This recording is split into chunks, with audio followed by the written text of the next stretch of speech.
Assalamualaikum warahmatullahi wabarakatuh. Selamat pagi, siang, sore, malam, kakak Aslep. Perkenalkan, nama aku Tiara Nafidul Mdloni dari Teknik Metalurgi dan Material Angkatan 2023 dengan NPM 2306205544 dari kelompok 17 Praktikum Karakterisasi Material. Oke, dalam video ini saya akan mempresentasikan PPT saya terkait tugas awal Praktikum Karakterisasi Material. Oke, jadi menurut saya karmat sendiri ini adalah ini kita bagaimana mengukur sampel secara kuantitatif atau kualitatif ya menggunakan alat-alat yang tersedia. Nah, kebetulan nih di Prakarmat ini kita bakal belajar 4 alat sesuai dari outline, ada AS, FTIR, UV-Vis sama STA. Dan oke, kita bakal lanjut ngebahas ini. Yang pertama kita ada AS atau dari namanya Atomic Absorption Spectroscopy. Prinsip dasarnya sendiri berarti kita menggunakan prinsip bahwa atom dapat menyerap cahaya pada gelombang cahaya tertentu atau spesifik nih. Sama kayak namanya kan. Nah, itu caranya gimana? Jadi, ketika panjang gelombang cahaya spesifik ini diberikan, energi cahaya diserap oleh atom dan elektron dari atom berpindah dari ground state ke excitated state. Jumlah cahaya yang diserap tuh bisa diukur dan konsentrasi unsur dalam sampel juga dapat dihitung. Nah, that's why kita dapat grafik absorbansi versus konsentrasi. Nah, ini ada tahapan-tahapannya sendiri dan komponen-komponennya. Yang pertama kita ada atomisasi. Oke, jadi AS ini terbagi jadi 3, ada flame, graphite furnace, sama hydride generation. Jadi ketiga itu beda. Flame itu dia buat yang lebih besar sampelnya. Graphite furnace itu buat yang lebih kecil kayak di PPB atau PPT. Terus hydride generation ini buat unsur yang lebih spesifik. Jadi kita reduksi dulu jadi hidrida baru diatomisasi. Oke, setelah sampelnya diatomisasi, kita bakal ditembakin pakai cahaya yang udah kita pilih sesuai panjang gelombangnya. Terus ya udah atomnya bakal mengabsorbansi energi cahaya tersebut.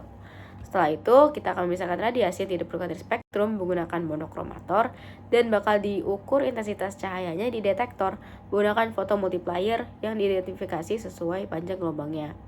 Setelah itu sampel tadi udah dari detektor, kita bakal dimasukin ke komputer, sinyal transfer ke komputer dan bakal kita olah menggunakan kalibrasi di mana kita menggunakan persamaan Beer-Lambert, yaitu di mana konsentrasi itu berbanding lurus dengan absorbansi. Kita bisa lihat contohnya di sini ada grafik dari AS itu sendiri, absorbansi terhadap konsentrasi, dan ini dikalibrasi atau menggunakan regresi linear. Lanjut, kita ada Fourier Transform Infrared Spectroscopy. Sesuai namanya juga, kita menggunakan infrared dan juga menggunakan Fourier Transform. Itu apa? Oke, kita bahas langsung. Di prinsip dasarnya sendiri, cahaya infrared itu di 2500 sampai 16000 nanometer, di mana itu adalah panjang gelombang yang cukup besar sehingga energinya itu kecil, sehingga ya udah, kita menembakkan itu ke sampel. Karena tadi panjang gelombangnya besar, berarti energinya kecil, itu cuma bisa mengeksitasi vibrasi ikatan kovalen atom maupun molekul. Jadi cuma bisa di ikatannya doang, di vibrasi, sehingga dapat memperoleh spektrum absorbansi gugus fungsinya. Frekuensi vibrasinya dapat diukur menggunakan Hooke's Law. Kenapa Hooke's Law? Itu karena ikatan atom kovalen itu lebih kayak pair gitu. Dia geraknya bisa ngeband gitu, dibanding kayak stiff kaku. Makanya disamakan dengan Hooke's Law vibrational excitation. Nah, kan yang aku bilang tadi itu ikatan atomnya di vibrasi. Dari situ kita bisa mengukur gugus fungsi, karena gugus fungsi kan ada ikatannya masing-masing sehingga mereka punya frekuensi spesifiknya sendiri. Jadi data yang didapat adalah grafik absorbansi terhadap bilangan gelombang atau wave number, sama kita tuh bisa melihat puncak absorbansi untuk mengidentifikasi gugus fungsinya. Ini ada tahapannya. Yang pertama udah sih kayak kurang lebih mirip persiapan sampel, terus ditembakin cahaya, udah gitu bakal. Nah, ini yang uniknya nih ada interferometer yang isinya itu ada beam splitter sama cermin. Jadi beam splitter bakal misahin cahayanya jadi dua ke cermin tetap dan cermin bergerak itu, dan bakal balik lagi cahayanya. Itu bakal menciptakan interferensi yang bisa disebut dengan interferogram. Nah, ini bakal kena ke sampelnya. Terus ya udah, bakal diserap oleh si atomnya juga dalam sampelnya. Setelah diserap itu, ntar detektor bakal mendeteksi sinyal interferogram tadi yang udah kena sampel.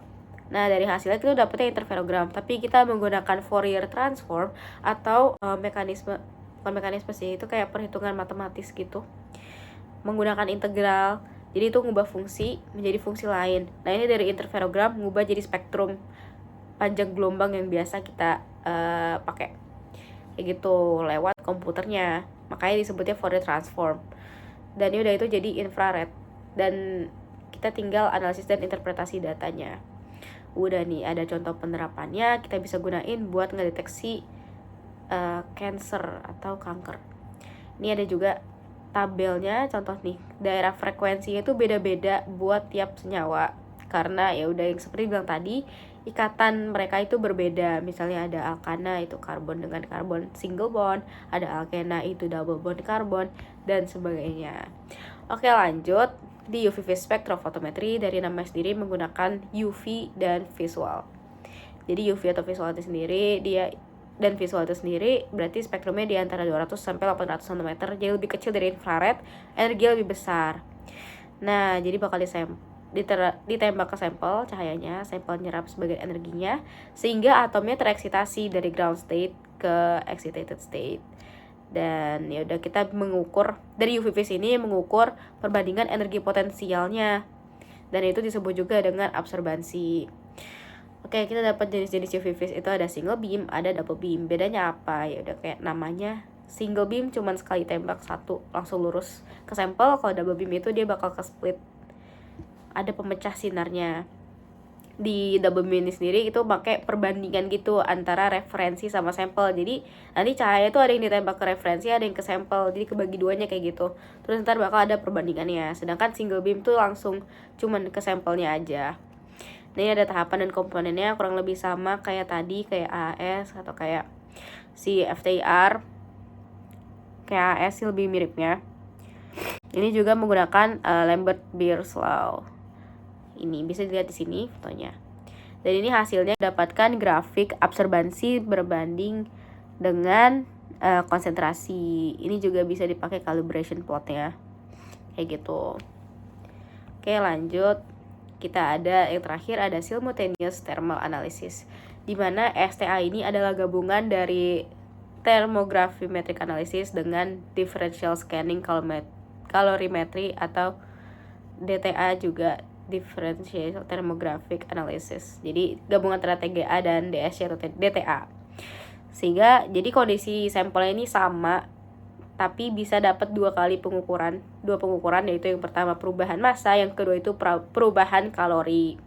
Data yang dihasilkan tuh kita bakal dapat grafik TGA itu persen massa dan DSC atau DTA itu aliran panas terhadap satuan suhu atau waktu. Nah, ini ada contoh gambarnya, komponen-komponennya ada apa aja. Jadi kayak sampelnya ditaruh di sampel carrier, terus nanti ada dipanasin oleh heating elemennya.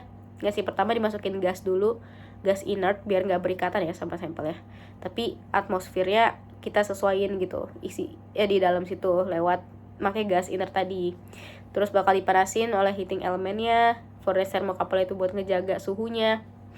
Terus ya udah kita bakal diukur pakai balance sistemnya, ngukur perubahan masanya. Terus harusnya ada DSC-nya juga di sini, ngukur perubahan kalorinya yang terjadi.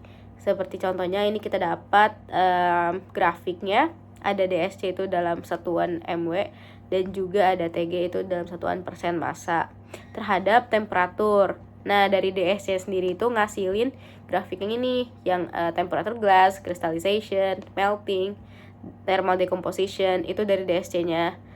Jadi kayak dia ngukur perubahan kalori, ya kan, kayak energi yang dibutuhkan untuk kristalisasi dan segala macamnya. Sedangkan dari TG ini kita bisa lihat massa yang hilang. Berarti kalau ketika ada massa yang hilang terus itu sampelnya dipanasin kan tadi, berarti ada yang menguap atau kayak ya senyawa yang menguap lah, volatil. Kita bisa tahu kapan terjadinya, di temperatur berapa, kayak gitu. Jadi dari STA ini kita dapat dua analisis sekaligus, dari TGA sama DSC. Gitu teman-teman. Yaudah, ini buat referensinya dan sekian dari saya. Terima kasih. Wassalamualaikum warahmatullahi wabarakatuh.